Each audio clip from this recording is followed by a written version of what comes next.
Harga diri wanita di zaman now, ketika diam tak lagi jadi pilihan. Ada masa di mana dunia begitu sederhana. Peran wanita dibingkai rapi, cukup di rumah, memasak, mencuci, mengurus anak, dan menunggu suami pulang dengan membawa rezeki. Dulu, hal itu dianggap mulia dan memang benar. Itu tetap mulia.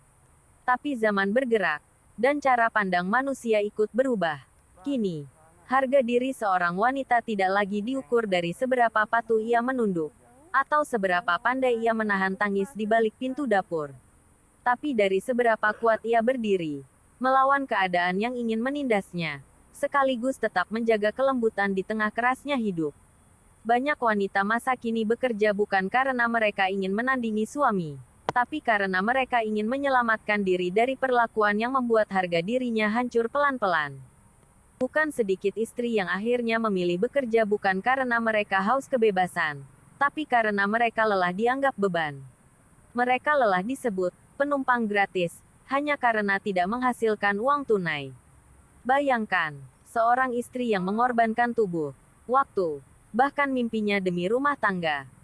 Tapi tetap diperlakukan seperti orang yang tidak punya nilai. Dikasih uang belanja tapi disertai cibiran. Diberi nafkah tapi dengan nada menghina. Seolah-olah nafkah itu bukan kewajiban, tapi pemberian dari raja kepada pengemis. Padahal, nafkah itu bukan alat kuasa. Nafkah adalah wujud cinta, tanggung jawab, dan penghormatan. Tapi di tangan suami yang salah, nafkah bisa berubah menjadi rantai yang membelenggu hati istri. Betapa sering seorang istri harus menahan air mata ketika ditanya dengan nada sinis. Uang itu habis buat apa? Padahal, sebagian besar sudah ia gunakan untuk anak-anak, dapur, rumah, dan kebutuhan keluarga sementara dirinya sendiri menunda sekadar membeli sabun wajah. Maka tak heran, jika semakin banyak istri yang akhirnya memilih bangkit. Mereka bekerja bukan karena ingin melawan suami, tapi karena mereka ingin berdiri sejajar bukan di bawah. Mereka ingin punya uang sendiri bukan untuk pamer, tapi untuk bisa menolong tanpa rasa takut, untuk bisa memberi tanpa harus minta izin, untuk bisa hidup tanpa rasa rendah. Karena kadang, bekerja bagi seorang istri bukan sekadar soal ekonomi, tapi soal harga diri. Namun di sisi lain, kita juga tak boleh lupa, tak semua suami seperti itu. Masih banyak laki-laki baik yang menjadikan istrinya ratu, bukan pelayan, yang mengerti bahwa istri bekerja bukan ancaman, tapi bentuk cinta yang lain, cinta yang ingin ikut berjuang, bukan menyaingi.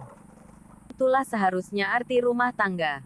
Bukan siapa yang berkuasa, tapi siapa yang saling menghargai. Bukan siapa yang lebih kuat, tapi siapa yang lebih mampu menenangkan. Dan untuk setiap istri yang kini sedang berjuang di luar sana, ingatlah, kamu tidak egois. Kamu hanya sedang bertahan. Harga dirimu bukan diukur dari seberapa besar penghasilanmu, tapi dari keberanianmu untuk tidak lagi membiarkan dirimu diremehkan. Karena wanita kuat bukan yang tak pernah menangis, tapi yang tetap bangkit meski berkali-kali dijatuhkan dengan cincin di jari dan luka di hati. Ia tetap berdiri, menjaga martabatnya. Dengan tenang, tapi tegas.